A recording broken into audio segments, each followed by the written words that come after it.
Magluluto ako ng ginisang patola. Ito yung patola,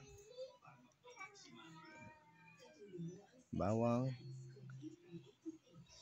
luya, sibuyas, at saka oregano,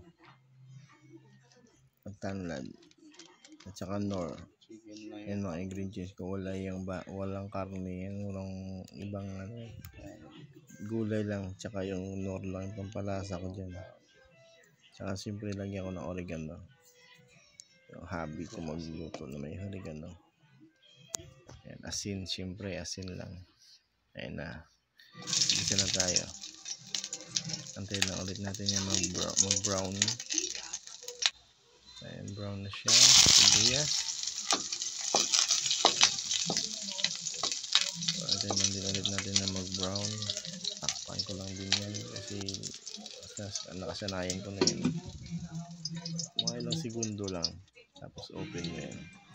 Para hindi na masunog. Yan, tansyahin mo pagbukas yan. Ilagay ko na yung luya. Luya.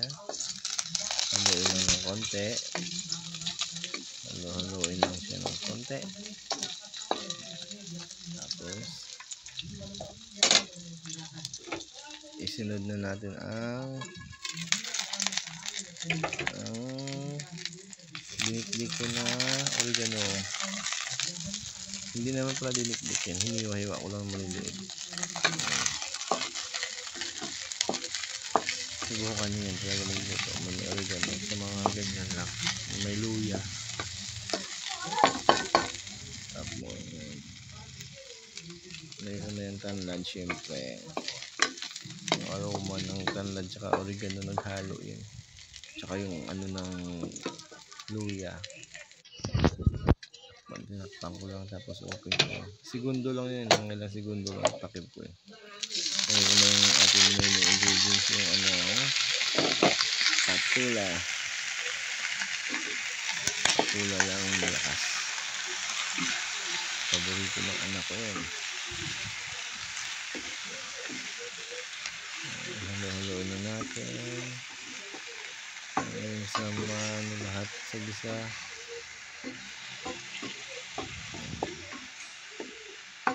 Sige lang, halo-haloin lang hanggang sa lahat ay mailalim na pailalim. Tapos lagyan natin ng isang tasang tubig. Isang tasa lang puno. Yan lang yung magiging sabaw niyan. Asin, yan lang, kalahating kutsara yung asin. Tapos lagyan natin ng pamintang powder. Ubos natin sa plastic. Yan, tinakpan ko na. Pag kumulo, buksan yan.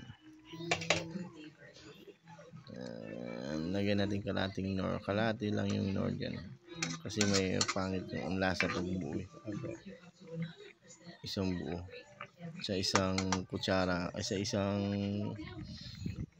tasang tubig, tapos puro buo yung buo yung nor, pangit yung lasa.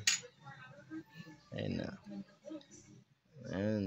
So, after na matunaw yung nor, ayan, pagbukas may bango na.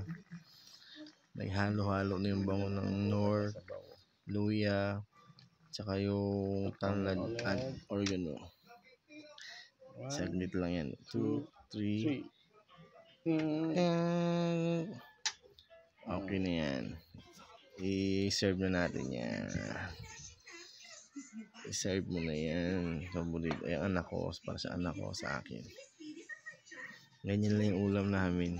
Yan. Serve na yan. Sabaw pa lang ulam na eh. Try nyo din yan. Magluto na may oregano. Thank you sa pagpanood mga